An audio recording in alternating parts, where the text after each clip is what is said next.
जय माता दी दोस्तों। माता रानी आपकी सारी मनोकामनाएं पूर्ण करें और आप जीवन में खूब सारी तरक्की करें। इसी के साथ आज का जो वीडियो है वो मैं शुरू कर रही हूँ।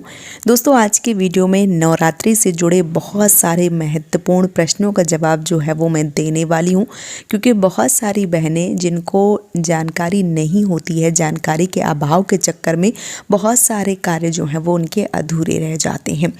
यकीन मानिए नवरात्रि के बारे में, जैसे कि आप सबको पता है 30 तारीख से नवरात्रि जो है वो प्रारंभ होंगे और इन प्रश्नों की आवश्यकता जो है वो हर एक औरत को, हर एक बेटी को, हर एक महिला को, हर एक माँ को ज़रूर होगी। तो चलिए इन संपूर्ण प्रश्नों का जो जवाब है वो मैं दे देती हूँ। सबसे पहले एक एक करके जो प्रश्न है वो पढ़ेंगे। सबसे पहला प्रश्न जो है वो ये है कि जो पीरियड्स है, पीरियड्स का पहला दिन है, दूसरा दिन है, तीसरा दिन है, चौथा दिन है, हम व्रत करें या ना करें। तो देखिए, अगर आपका पहला दिन है, दूसरा दिन है या तीसरा दिन है और आप पहले से व्रत करती चली आ रही हैं तो आप व्रत कर सकती हैं, पूजा नहीं कर सकती हैं। लेकिन अगर आप पहले से व्रत करती नहीं आ रही हैं और आप नए सिरे से व्रत उठाना चाहती हैं तो मेरा यही मानना है कि पीरियड्स में व्रत ना उठाएं तो ज़्यादा सही है। देखिए, व्रत केवल भूखे रह जाएंगे, पूजा कर नहीं पाएंगे, कोई मतलब नहीं है। तो फिर आप ऐसे में व्रत पूजा जो है वो ना करें।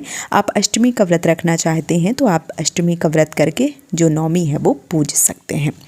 इसके साथ ही साथ जो बहनें जिनका 5वां दिन है, 6ठा दिन है, 7वां दिन है, ऐसी बहनें जो पूजा पाठ है वो भी कर सकती हैं अगर आप पूरी तरीके से साफ स्वच्छ हो जाती हैं तो। अगर आप साफ स्वच्छ नहीं होती हैं तो फिर आपको पूजा नहीं करनी है। लेकिन आपका 5वां दिन है और आप पूरी तरीके से साफ स्वच्छ हैं तो फिर आपको पूजा जो है वो कर लेनी चाहिए, क्योंकि ऐसा माना गया है कि पीरियड्स के तीसरे दिन 3 दिन तक नारी रजस्वला धर्म या मासिक धर्म में अशुद्धि की अवस्था में मानी गई है। चौथे दिन वो रसोई घर के लिए और 5वें दिन वो देव कार्य के लिए शुद्ध मानी गई है। तो अगर आपका 5वां दिन है तो आप साफ स्वच्छ हो जाती हैं तो बिल्कुल विधिवत रूप से आप स्नान ध्यान करके माता रानी की पूजा अर्चना कर सकती हैं, व्रत कर सकती हैं। कोई दिक्कत, कोई परेशानी जो है वो नहीं है। तो ये रहा आपके पहले प्रश्न का जवाब। अब आइए दूसरा प्रश्न ले लेते हैं। दूसरा जो प्रश्न है वो ये है कि नवरात्रि के 9 दिन क्या हम बाल धो सकते हैं या नहीं धो सकते हैं। तो देखिए, जब हम कोई व्रत करते हैं तो ऐसा माना जाता है, बालों के धोने का कोई नियम किसी भी शास्त्र में प्रमाणित है ही नहीं। जो हम बड़े बुजुर्गों से सुनते चले आ रहे हैं, बस उनकी बातों को प्राथमिकता देते हैं और वही बातें, कही सुनी बातों पर हम अमल करते हैं और वही चीज़ें जो है वो हम मानते चले आ रहे हैं।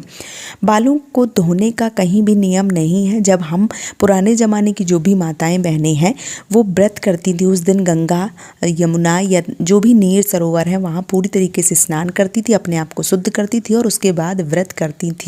क्योंकि जब हम कोई व्रत करते हैं तो हमारे शरीर का शुद्ध होना बहुत ज़्यादा आवश्यक होता है। इसलिए हमें पूर्णतया साफ स्वच्छ होना चाहिए। जैसे क्या होता है, हम भोजन करते हैं, फिर उसके बाद हम अपनी नित्य क्रियाएं भी करते हैं और उसके बाद बगैर पूर्णतया साफ स्वच्छ हुए हुए हम पूजा जो है वो कैसे कर सकते हैं, नहीं कर सकते हैं। तो ऐसे में आप बाल जो है वो धो सकती हैं।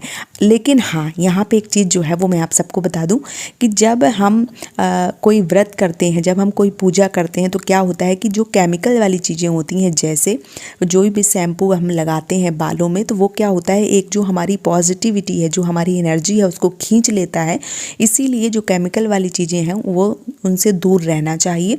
आप नहाना चाहती हैं, यानी कि जो बाल है वो धोना चाहती हैं, तो आप साफ स्वच्छ जल से आप स्नान जो है वो कर सकती हैं, बाल धो सकती हैं। शैम्पू साबुन के लिए मैं आपसे नहीं बोलूँगी, क्योंकि बहुत सारे केमिकल या बहुत सारी ऐसी चीज़ें उसमें पड़ी होती हैं जो शायद हम जान जाएं तो छुएं ही ना नॉर्मल दिनों में, और व्रत वाले दिन तो आप भूल ही जाइए कि वो आप छुएंगी।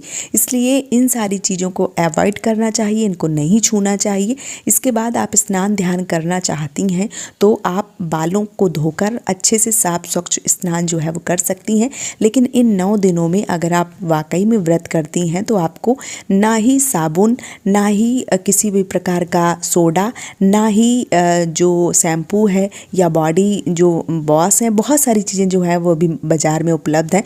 तो उन सारी सारी चीज़ों को हाथ नहीं लगाना चाहिए, क्योंकि इससे पॉजिटिविटी जो है वो आपकी समाप्त हो जाती है और फिर पूजा में आपका पूर्णतः जो मन है वो नहीं लग पाता है। इसलिए इन सारी चीज़ों को मना जो है वो किया गया है, जो इन चीज़ों की मनाही है वो बताई गई है। तो ये रहे आपके इन प्रश्नों का जवाब। जैसे ही मेरे पास प्रश्न आते रहेंगे मैं वीडियो जो है वो बनाती रहूँगी। उम्मीद करती हूँ ये वीडियो आप सबको पसंद आया होगा। वीडियो अगर पसंद आया है तो आप मुझे सपोर्ट करें और इस चैनल को सब्सक्राइब करके वीडियो को लाइक करें, और आपका क्या प्रश्न है मुझे कमेंट में ज़रूर पूछिए। मैं वीडियो बनाकर आपके नाम सहित प्रश्नों का जवाब जो है वो ज़रूर दूँगी। तो आज का ये वीडियो मैं यहीं पर समाप्त कर रही हूँ। मिलती हूँ एक और नए वीडियो के साथ में, तब तक के लिए जय माता दी दोस्तों।